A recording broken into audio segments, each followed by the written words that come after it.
চুরি 3টা 20 মানে 3টা 20 টাকা। ইন্ডিয়ান সাইডে ইমিগ্রেশন ডান, বাংলাদেশের সাইডে ঢুকে গেছি। বাংলাদেশ থেকে ইন্ডিয়া পর্যন্ত রাইডের তার কি এই সেই বিখ্যাত ট্রেন লাইন ভাই। আগেই পানামায় দেখি আজকে জ্যাকেটটা পরলে ঝামেলা হচ্ছিল একটাই যে বডি খুব ড্রাই হয়ে যায়। সো খুদে সাবস্ক্রাইবার পাওয়া গেছে। খাবার আছে দুপুরের জিলানির লাস্টেরটার আগের যে ডাকটা আছে এখানে হিসাবে 1 লিটার থাকার কথা, এইখানে অলরেডি 62 কিলোমিটার রানিং। কিছুক্ষণের মধ্যে আমি ছাগলের বাচ্চা। আর এই তো আমার scarlet Babu.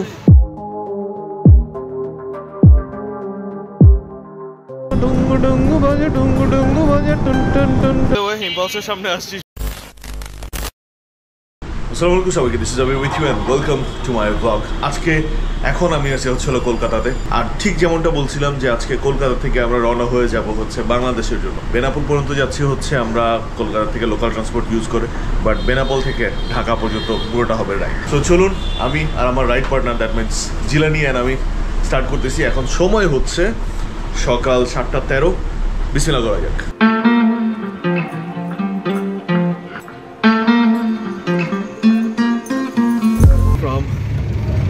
New Market area to Sealdah station, ভাড়া 120 রুপি।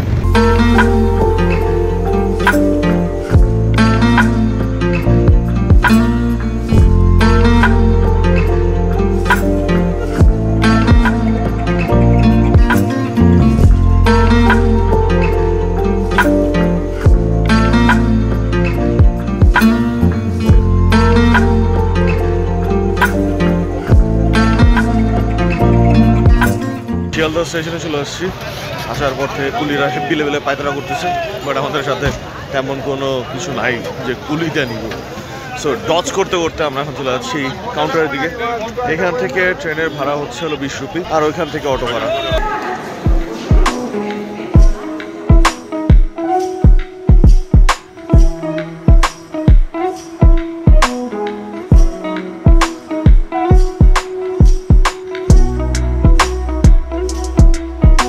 তো আমরা বনগা লোকালে উঠে পড়ছি, আর যথেষ্ট পরিমাণে সিট আছে। তারপরে বনগা লোকালে ওঠার সময় একটু মারামারি করতেই হয়, আর সেটা না করলে বনগা লোকালে উঠতেছি সে ফিল আসে না। এটা শুধু আমি না, সবাই করে।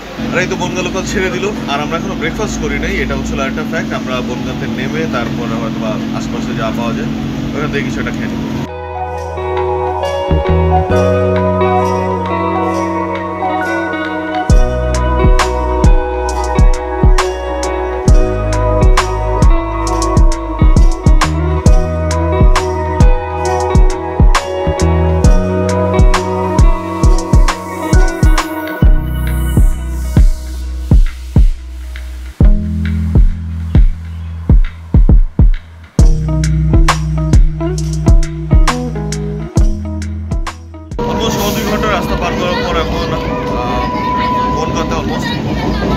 নামবো, নেমে আবার এখান থেকে অটো করে বর্ডার আমি। তো স্টেশনের থেকে আমরা একটু ব্রেকফাস্ট সেরে নিতেছি, যেহেতু করা হয় নাই। কচুরি 3টা 20 মানে 3টা 20 টাকা, সাথে তরকারি থাকবে। 20 টাকা দিয়ে 3টা লুচি আর তরকারি খেয়ে এখন আমরা যাচ্ছি বেনাপোলের দিকে। আর এই জিনিসটা মজা, মানে মজা বলতে হচ্ছে হলো টেস্টগুলো সব জায়গায় সেম না, বাট কচুরির মানে সকাল সকাল কচুরির ব্যাপারটা ভালো লাগে, স্পেশালি যদি গরম হয়। যদিও এটা গরম ছিল না, বাট তারপর খারাপ ছিল না।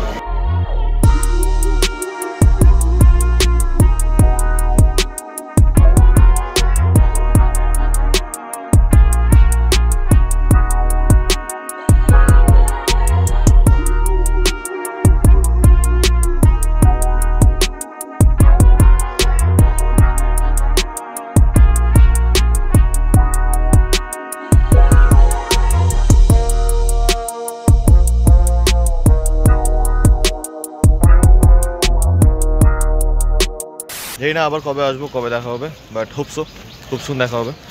সো এখন আমরা ঢুকবো হচ্ছে ইমিগ্রেশনে, আর এইটা হচ্ছে নতুন ওদের। সো পেছনে এটা মনে হয় নেক্সট টাইম এসে হয়তো বা খোলা পাইলেও পেতে পারি।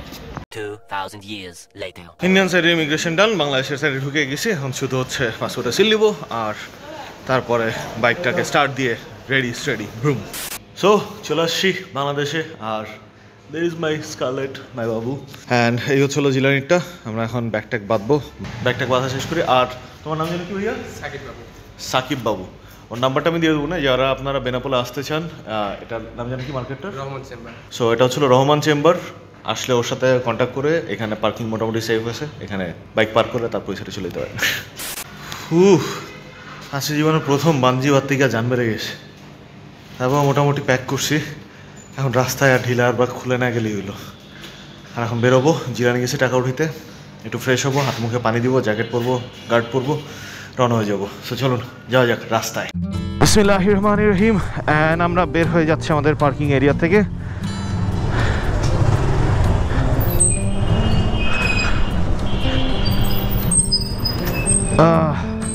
শুরু হয়ে গেল আমাদের Benapole to Dhaka ride. Feeling so excited. আলহামদুলিল্লাহ ঠিকঠাক মতো তো বাংলাদেশে ঢুকতে পারলাম। এখন ঠিক মতো বাসা পর্যন্ত পৌঁছাইলে লাইফের যে বাকেট লিস্টটা আছে, যে বাংলাদেশ থেকে ইন্ডিয়া পর্যন্ত রাইডের, তার কিছুটা জাস্ট হলেও টিক করতে পারবো যে না, বেনাপোল পর্যন্ত অ্যাটলিস্ট আমার রাইড হয়েছে। অ্যান্ড ইন্ডিয়াতেও ঘুরে আসছি সেই রাইড করে। আর আমার পেছনের যে ব্যাগপত্রগুলো আছে এগুলো আমার পুরো ব্যাক রেস্টের মতো কাজ করতেছে। এখন বাঞ্জিটা নিয়ে একটু ঝামেলায় আছি, কারণ বাঞ্জিটা একটু শর্ট পড়ে গেছে। তো খুব কনফিডেন্টলি যে বাঁধতে পারছি ব্যাগগুলো তা না, কারণ ব্যাগগুলোর কোনো ক্ষয়ক্ষতি না হইলেই হয়েছে, কারণ ব্যাগের ভিতরে ল্যাপটপ আছে। বাকি কোনো জিনিসের হয়তো বা কোনো ঝামেলা হবে না, শুধু ল্যাপটপটাতেই একটু প্রবলেমে পড়তে পারি যদি ঝামেলা হয়। তো চলুন এখন আর কথা না বলি। এই যে ওনারাও ইন্ডিয়া থেকে বাংলাদেশে আসলো, ভ্যানে করে যাচ্ছে। সো চলুন তাহলে রাস্তা এনজয় করা যাক। গ্লাভস পরে নিলাম, আর একটু টাইম চেক দিয়ে দিই। সেটা হচ্ছে আমরা ঠিক 12:30টার সময় রওনা হয়ে গেলাম ঢাকার উদ্দেশ্যে। এখন দেখা যাক যে আমাদের পৌঁছাতে কতক্ষণ লাগে। নর্মালি আমরা ওদিন আসছিলাম 8টার সময় রওনা দিয়ে আমরা 12:30টায় পৌঁছেছিলাম, তো ধরে নেন 4.5 ঘন্টা। তো আজকেও রাইডের স্পিডটা মোটামুটি ওরকমই থাকবে, কারণ ভেতরের এই সাইডগুলোর মধ্যে স্পিড অতটা গেইন করা যায় না। আর তাছাড়া আমরা একটু যেহেতু সকালের থেকে জার্নি করতেছি, একটু এক্সস্টেডও আছি।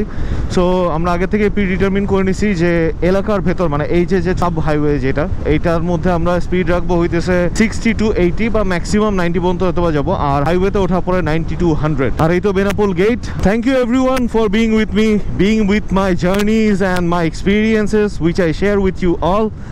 Love you all and love you Allah. Thank you Allah for giving me this life.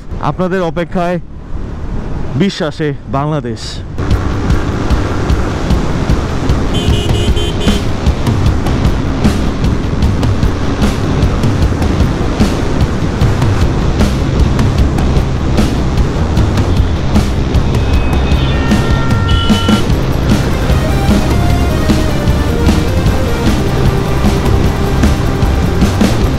আজকে রাইডটা ট্রাই করবো যে অ্যাজ সেফ অ্যাজ পসিবল করার জন্য, যেহেতু সকালের থেকে একটু জার্নি ব্যাপার স্যাপার আছে। আর আসবার দিন লাস্টের টাইমটার মধ্যে আমার নিজের কারণে আমি বলবো যে ক্র্যাশটা হয়েছিল, আমি পরে চিন্তা করে দেখলাম, বিকজ আমি অনেকটা ওভার কনফিডেন্ট হয়ে গেছিলাম যে আরেকটু রাস্তা বাকি আছে, একটু ড্র্যাগ করি হয়তো বা, এরকম চিন্তাভাবনা থাকার কারণেই আমি মানে খুব সিলি একটা ক্র্যাশ হয়েছে ওইটা। মানে আমি চাইলেই পারতাম যে পাটাকে নামাই দিয়ে তারপর গাড়িটাকে ব্যালেন্স করে ফেলতে, কিন্তু আমি পাটা ওইখানে নামাইনি। মানে পা আমার লাস্টের 50 কিলোর মতো ওই রাস্তার মধ্যে ক্র্যাশ হওয়ার আগে, ইনফ্যাক্ট পরেও আমি পা একদম মাটিতেই লাগাইনি বলতে গেলে। সো এই কারণে আই গেস ঝামেলাটা হয়ে গেছে। সো রাইডিংয়ে কখনোই ওভার কনফিডেন্স হওয়া উচিত না, যেটা আমি সবসময় বলি, কিন্তু তারপরও মাঝে মধ্যে মানুষ তো ভুল হয়ে যায়। তো আমারও ভুল হয়ে গেছে, ভুলের থেকে শিক্ষা নিলাম। অ্যান্ড হোপ সো সামনে বা কখনোই আর এটা করার ট্রাই করবো না, ওভার কনফিডেন্ট হয়ে যাবো না।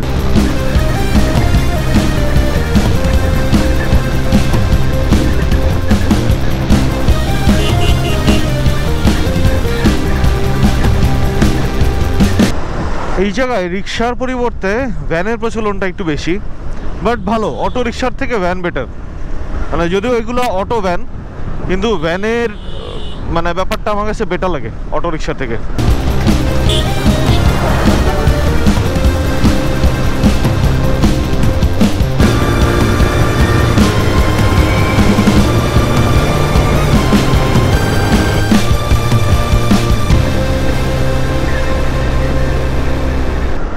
তো আমরা মোটামুটি ভালো যে রাস্তার পাটটা আছে এটা কমপ্লিট করে আসছি। আর কিছুক্ষণের মধ্যেই শুরু হবে ঢিংচাক ঢিচাক টাইপের হইতেছে হচ্ছিল ভাঙা রাস্তা। এই তো সেই বিখ্যাত ট্রেন লাইন, এই সেই বিখ্যাত ট্রেন লাইন ভাই। আগেই পানামায় দেখি আজকে। চাচু পানামায় দিছি করতেছেটা কি?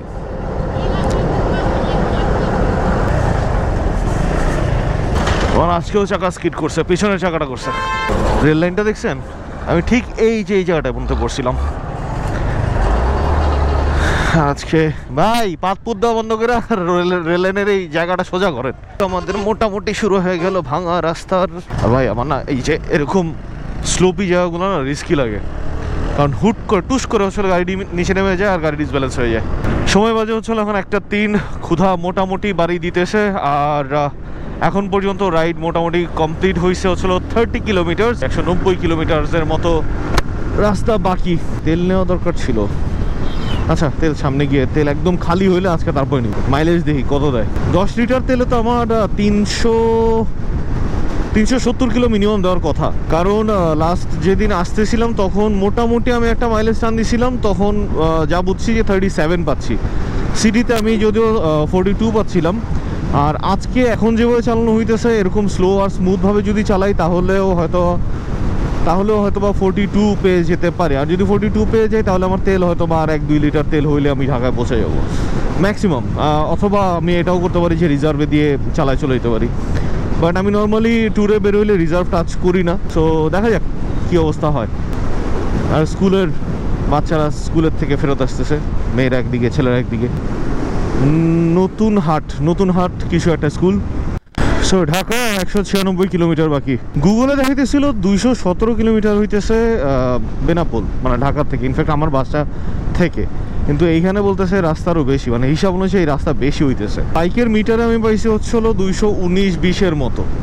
সো কনফিউজড হচ্ছেটা কি ভাই। এখানকার রাস্তা মানে কিছু কিছু জায়গায় এত বাজে। একটা জায়গাতে দেখলাম রাস্তা এরকম উঠে গেছে মাঝখান দিয়ে। আর এটা যদিও রেল ক্রসিং, ঠিক আছে, রেল ক্রসিং হিসেবে মানা যেতেছে, কিন্তু রেল ক্রসিং হিসেবে মানা যায় না, কারণ দেখলেনি তো যাওয়ার সময় রেল ক্রসিংয়ের মধ্যেই I crash my bike because এই খারাপ রাস্তার কারণে। এই রাস্তার জন্য ট্যাক্স আমরা দেই, মানে আমাদের ট্যাক্সের টাকা দিয়ে তো রাস্তা হয়। এই যে বাইকটা কিনছি, বাইকের যে ট্যাক্সটা নিচ্ছে সেটার টাকা দিয়ে হচ্ছে হলো রাস্তার কাজ হবে। গাড়ি যখন কিনেন সেটা দিয়েও হবে।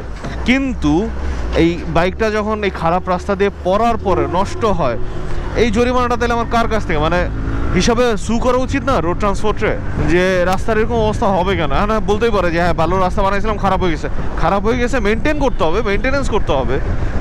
সো এই প্রসেসটা, এই প্র্যাকটিসটা সামহাও আমাদের মধ্যে নাই, এবং কি এটা কবে আসবে সেটাও জানি না। কারণ টেকনিক্যালি আই শুড সু রোড ট্রান্সপোর্ট যে এরকম খারাপ রাস্তার কারণে আই ক্র্যাশ মাই বাইক। সেই প্রত্যেকটা রেল লাইনের মধ্যেই সেম অবস্থা, সেম। ও বাবা রে, এরকম রাস্তা দিয়ে যদি আমি আর 3-4টা ট্যুর দিই, মাই স্কারলেট উইল বি লাইক, বাবু আমি গেলাম, তুমি আসতে থাকো। এবং এই টুয়ানো রাস্তা কিন্তু শেষ হয় নাই। টুয়ানো রাস্তার একটা বড় পার্ট এখনো বাকি আছে। আমি খুব ভয়ে আছি ইনফ্যাক্ট ওই জায়গাটার জন্য। দেখা যাক কি হয়, কপালে কি আছে।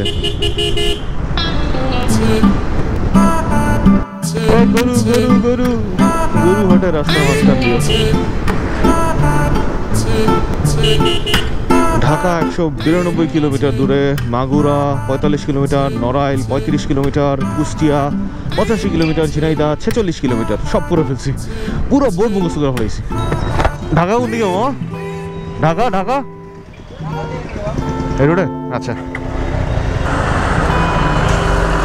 লিটারেলি মনে হয় কি যে আমি ইভি চালাইতেছি, এরকম স্মুথ হয়ে গেছে। সি রাস্তার মাঝখানে কবর দিছে এটা।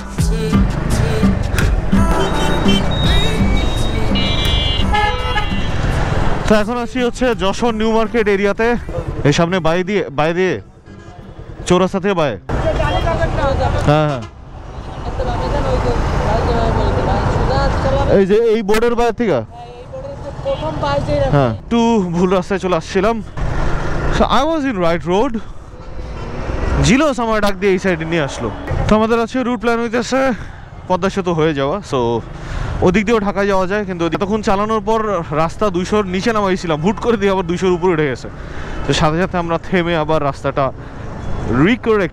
রিক্যালিবারেট করে নিলাম অ্যাকচুয়ালি।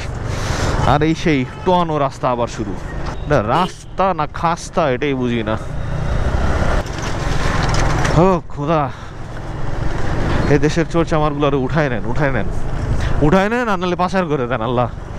ওখানে কোনো একটা বোর্ড, নড়াইল ঢাকা, ইয়াস ঢাকা 170 কিলো পাইছি বাবা, ঢাকার রাস্তা পাওয়া গিয়েছে। কিন্তু কাকা ওখানে দাঁড়া আছে কেন রাস্তার মাঝখানে? কাকা আমার দিয়ে চিন্তা করতেছে এগুলো কারা, এরা কারা, কোত্থেকে এলো এরা? কাকা সরি ঢাকা 170 কিলো, কাকা 170 কিলো না, ঢাকা 170 কিলো। হাওয়া বলে দেখবো তালে আসল বানা কে বানাইলো এমন লাংমহল খানা। বাংলাদেশ কৃষি উন্নয়ন কর্পোরেশন, BMD সামথিং। সো কিছুক্ষণের মধ্যে আমরা একটা ব্রেকের জন্য দাঁড়াবো, জিলানির নামাজ পড়বে। আর আরেকটা কথা আপনাদেরকে বলবো, ওয়েট, রাইডিংয়ের ক্ষেত্রে বেস্ট হচ্ছে হলো জিন্সের প্যান্ট পরে রাইড করা। আমি লাস্ট দিন হচ্ছে গ্যাবার্ডিং পরে আসছিলাম, খুবই আনকমফোর্টেবল ছিল।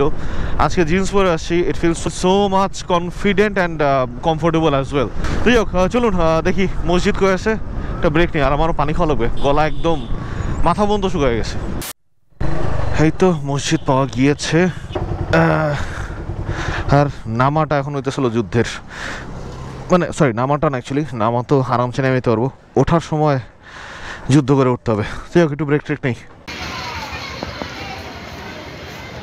হামিদপুর বাজার জামে মসজিদ, এইটা সংলগ্নই হচ্ছিল স্কুল।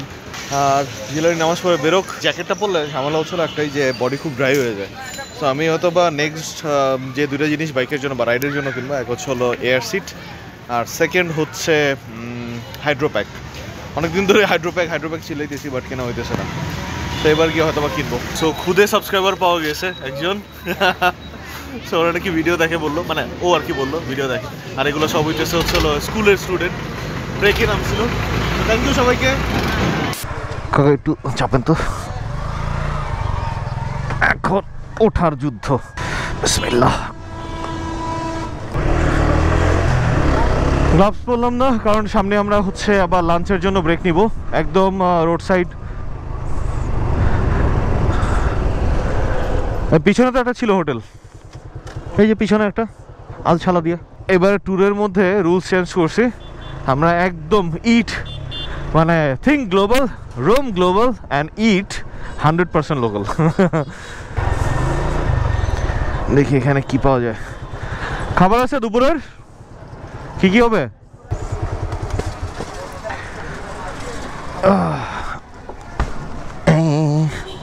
ঠিক আছে, মুরগির মাংস, ভর্তা, মাছ, আচ্ছা মুরগি, হ্যাঁ ডিম ডাল, আচ্ছা গরম গরম ভাত চলে আসছে। হ্যাঁ মানে মুরগি আর ডাল দিয়ে তো, আমি কথা খাচ্ছি না, ভাত মাংস ডাল ডাল। এইখান থেকে 170 টাকায় ভরপেট খাবার খেয়ে রওনা হয়ে যাচ্ছি। বিসমিল্লাহির রহমানির রহিম। আর যাত্রাবাড়ি পর্যন্ত 162 কিলোমিটার। আমার যা তেল আছে হোপসও হয়ে যাওয়ার কথা। পিছনের ব্রেকটা টাইট করা লাগবে, জিলানি যখন তেল নিবে তখন পিছনের ব্রেকটাকে একটু টাইট করে দিব। পিছনের ব্রেকটা প্রচুর লুজ হয়ে আছে। আর তেলের সাপোর্ট যা পাচ্ছি তাতে হোপসও আমার হয়ে যাওয়ার কথা, কারণ জিলানিরটা রিফিউল করে নিব আর কি। আর খাবারের টেস্টটা কিন্তু ভালো ছিল, মানে 170-72 টাকার মধ্যে, সরি 72 টাকা তো না, 170 টাকার মধ্যে। কিন্তু এখন কথা হচ্ছে যে ভরপেট তো খেলাম, কিন্তু ভরপেট খাওয়ার পরেই তো পাই ঘুম। ঘুম না পাইলে হয়েছে। কিন্তু আমার বন্ধু জিলানি কোথায়?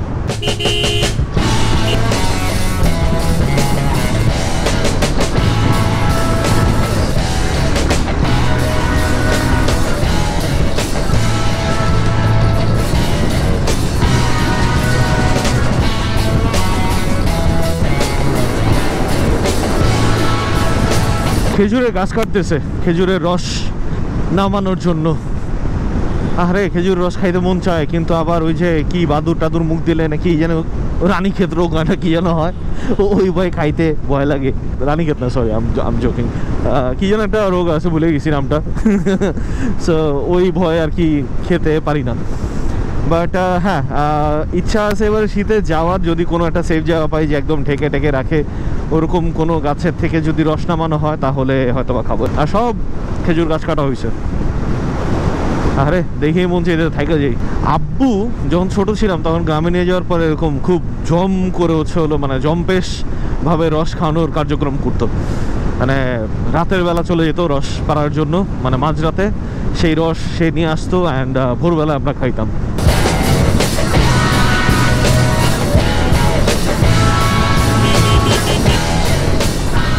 পদ্মা সেতু এখান থেকে আর 110 কিলোমিটার। আর যাওয়ার দিন আমরা এই পেট্রোল পাম্পের এখানে একটা বড় সড়ো ব্রেক নিয়েছিলাম। 110 কিলোমিটার হলো পদ্মা সেতু।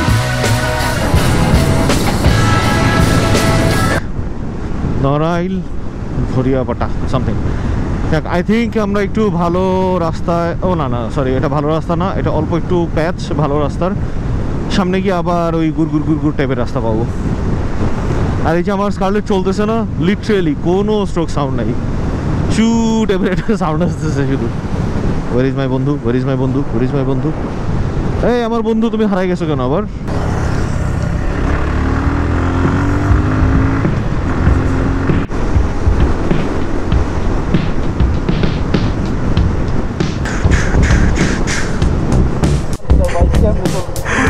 জিলানির লাস্টেরটার আগের যে ডাকটা আছে এখানে হিসাবে 1 লিটার থাকার কথা, এইখানে অলরেডি 62 কিলোমিটার রানিং। যাক, তোমার এফআই তাহলে প্রপারলি কাজ করতেছে ফাইনালি।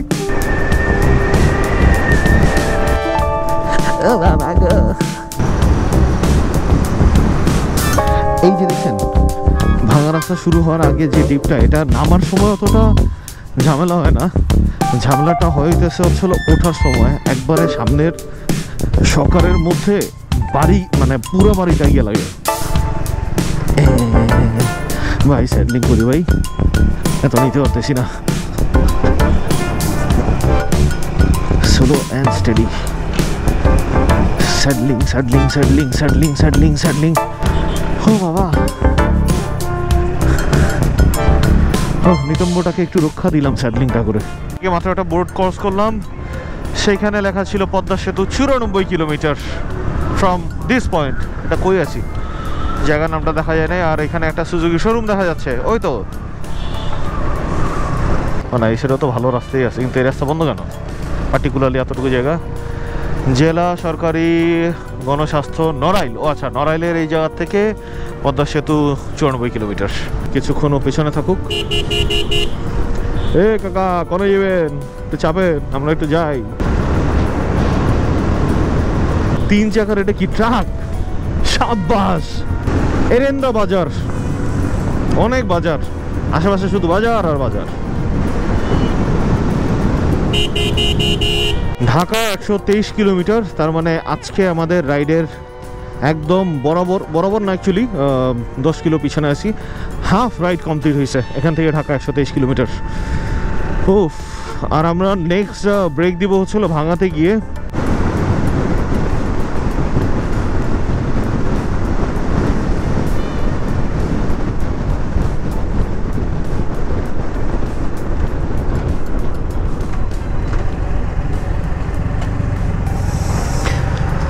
কোমর ব্যথা করতেছে।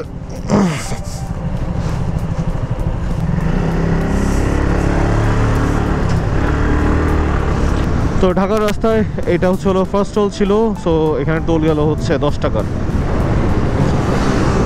কি সুপারম্যান হয়ে গেল কেন ওটা? লুঙ্গিওয়ালা কাকু, হ্যাঁ কি করতে যাচ্ছে ভাই? আমি তোর সাথে রেস খেলতেছি না, বুঝলাম না। লুঙ্গি পরে সে হইতেছে হচ্ছিল ফুল লিন হইয়া টান দিছে। মানে আমি তো থ্রটল ধরলেই আমার 85-90 উঠে যেতেছে, মানে ভালো রাস্তায়, কিন্তু ও একদম ফুললি স্ট্যাটিক। ও মনে হয় ফিউলের মজাটা পাইছে, এই প্রথম ওর মনে হয় 60 পাইলো। ঠিক আছে, আমি তো এর আগের মাওয়ার রাইডের মধ্যে 52 পাইছি, ওটা তো FIABS। সোজা ঢাকা N805 ঢাকা, সোজা এই রোডে সোজা।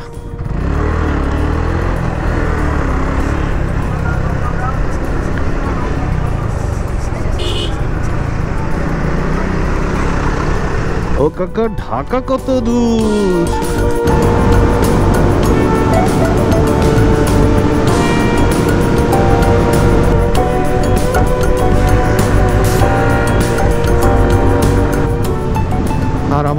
তেলের দাগ লাফালাফি করা শুরু করছে, তার মানে আর কিছুক্ষণের মধ্যে আমি ছাগলের বাচ্চা।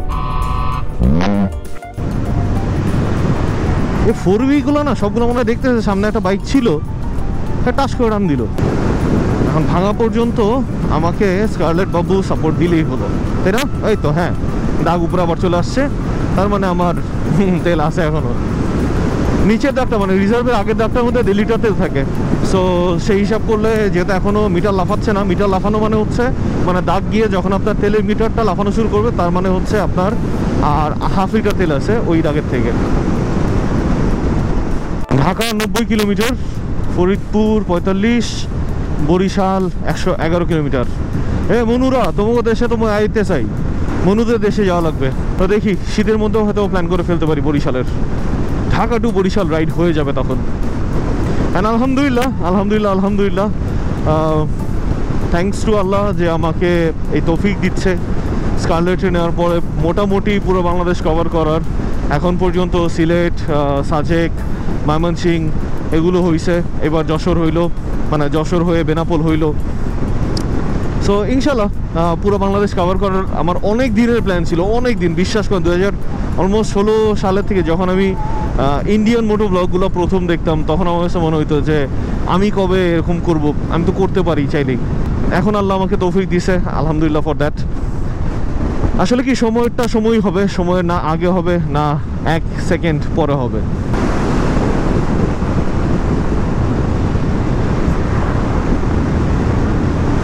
সো এখন আছি হচ্ছে ভাঙা মডেল মসজিদের সামনে। আমাদের বাইক এই যে এখানে পার্কিং, যেটা নিয়ে গেছে নামাজে। আমি কাপড় চোপড় ঠিক না, এই কারণে পড়তেছি না। যখন মাওয়া রাইড করছিলাম তখন এই মসজিদে আমরা জুম্মার নামাজ পড়তে আসছিলাম। So far the ride is going good. এখন বাকি রাস্তাটুকু ঠিকঠাক মতো গেলে হয়েছে। ফাটায় ঘুম পাইতেছে, চা খাওয়া দরকার, কিছু পানি টাইপের কিছু খাওয়া দরকার, বডি ডিহাইড্রেটেড হয়ে গেছে। তো মডেল মসজিদের থেকে আমরা বেরোচ্ছি, আর আমি জ্যাকেট ট্যাকেট আর লাগাই নেই কারণ সামনেই ব্রেক নিব।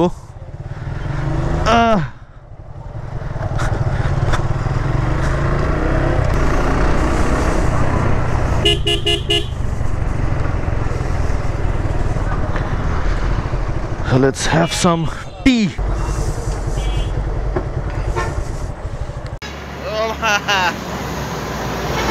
এখন টায়ার্ডনেস হিট করতেছে, এতক্ষণ এনার্জি ফুল ছিল, এখন হালকা হালকা বাড়িতেছে। আর এই সেম জায়গাতে এসে আমরা পদ্মা রাইডের সময়ও ব্রেক নিয়েছিলাম। বেসিক্যালি এই জায়গা দিয়েই হচ্ছিল, সামনে হচ্ছে হলো ভাঙা ইউলুপটা। আর এই তো আমার স্কারলেট বাবু।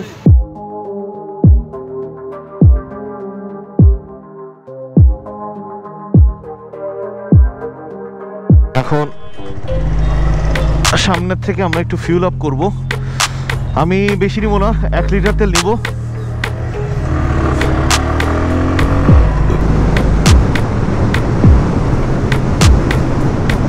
অনেক বড় একটা চাপ।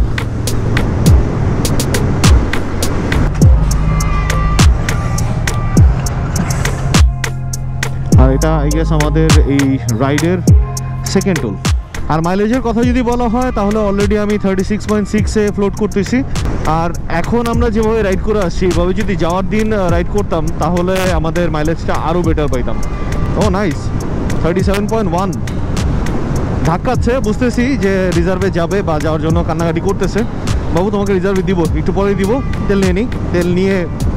তেল নেওয়ার আগ পর্যন্ত থাকো, তেলই দিচ্ছি, রিজার্ভে দিব না। তেলের চাবি ঘুরাই দিলাম। সো 372 কিলোমিটার পেলাম। ওরে নাইস, যাক বাবু তোমাকে আমি তেলই দিচ্ছি, আবার তোমার রিজার্ভের কার্ডটা অফ করে দিব আমি। 25 টাকা 50 পয়সা, এ আবার কি হিসাব? 200 জাস্ট রিজার্ভে দিছি, আর সাথে সাথেই পাম্প পেয়ে গেছি। কতখানি আসে দেখি 200-তে, 1.59 লিটার। এখানে আবার 125.5 টাকা, মানে 25.5 টাকা আর কি। রিজার্ভটা অফ করে দেই, বাস। 1.5 লিটার তেল নিছি, নিচের কাটা থাকেও 1.5 লিটার। 37 করে মাইলেজ হিসাব করি তাহলে ঢাকা এখান থেকে 85 কিলোমিটার। সো ঢাকায় ঢোকার সময় আমি আবার রিজার্ভে হিট করব। সো স্পেস খালি করলাম একটু। ভাই নতুন একটা কার্ড আমার ইমিডিয়েটলি লাগবে, যদি ইউএসএর থেকে একটা কার্ড আনার কথাবার্তা বলতেছি। সো কার্ডটা চলে আসলে আমার এই প্যারাগুলা কমে আসবে। 256 জিবির একটা নতুন কার্ড আনতে বলছি। সো এতক্ষণ খুব মজার একটা রাইড হয়েছে। মাঝখানে একটা বালমের মধ্যে পড়ছিলাম, একটা পিক আপ হুট করে ডানের লেনে থেকে বাইরের লেনে চলে আসছে, তখন আমরা 90-তে ক্রুজ করতেছিলাম। মানে ক্রুজ বলতে একদম লিটারেলি ক্রুজ, মানে এই যে ঠিক এরকমভাবে থ্রটল ধরে বসেছিলাম। তো উঠে গেলাম পদ্মা সেতুতে, আর এই তো এখান থেকে দেখা যাচ্ছে পুরোটা পদ্মা সেতু। এই সিনটা খুব মজা লাগে দেখতে।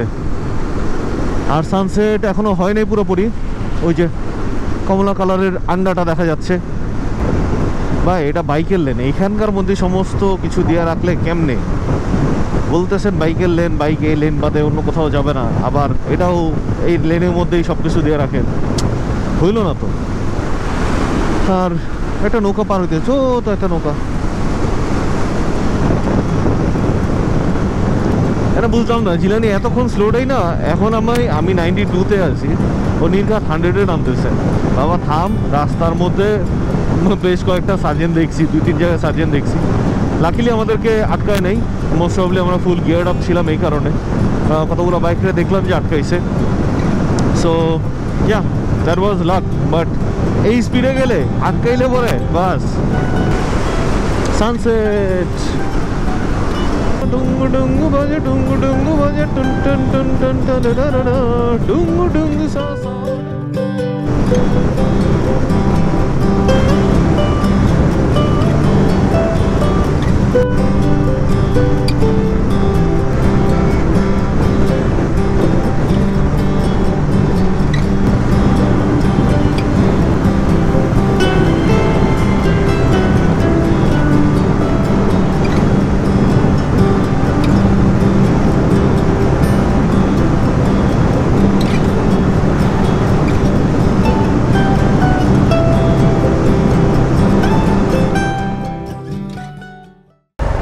ব্রেক নিবি?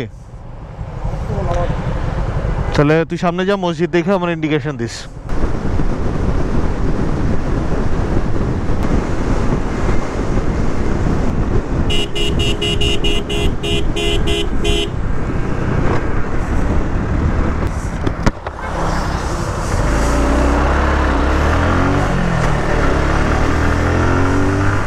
আমরা ঢুকে গেছি ঢাকাতে, আর এখন কিলোমিটার চলতেছে 433, তার মানে 372-এ যে আমি রিফিউল করছিলাম 1.5 লিটার তেল। সো সেই তেল অনুযায়ী হিসাব করলে I am getting 40, not bad. Let's see আমার বাবু আমাকে আর কতখানি দেয় আজকে। বাবুবাজার ব্রিজ, রোহানি ফোটার আগে একটা মসজিদ পেয়ে গেছি, তো এইখানে নামাজটা পড়ে নিক, তারপর আমরা বাইকটা ঘুরাই মেয়র হানিফে উঠে যাব। সো 64 কিলোমিটার এখনো চলতেছে, আমার রিজার্ভ এখনো টাচ হয় নাই। সো দেখা যাক আর কতখানি যায়।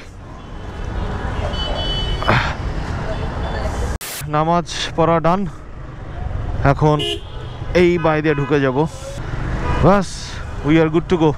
আর এখন আমরা যাচ্ছি হচ্ছে ইম্পালসে, যেটা হচ্ছে আমাদের অন্যান্য ট্যুরের মধ্যেও আমরা ইম্পালসকেই আমাদের এন্ডিং পয়েন্ট ধরি। সো চলুন যাওয়া যাক, না অ্যাকচুয়ালি চলুন যাওয়া যাক না, আজকের মতো এখানে শেষ করে দিব এই সিরিজটা। মানে ঢাকা ইন্ডিয়া রাইড সিরিজ, মানে ইন্ডিয়া বলা চলে না, বাট হ্যাঁ আবার টেকনিক্যালি বলতেও পারবেন। আপনাদের কাছে কেমন লাগলো সেটা কমেন্টে জানিয়ে দিবেন, অ্যান্ড অ্যাট দ্য সেম টাইমে কোনো ভুল ত্রুটি থাকলে সেটা ক্ষমা করে দিবেন। সো আজকের মতো Abir signing out. Do subscribe and enjoy the life, and don't forget that I love you guys. 3000 boom. Last হোল 10 টাকা মেয়র হানিফের। ইম্পালসের সামনে আসছি, একটু আন্ডারটা মেরে তারপরে টোটাল কিলোমিটার রান 449.4।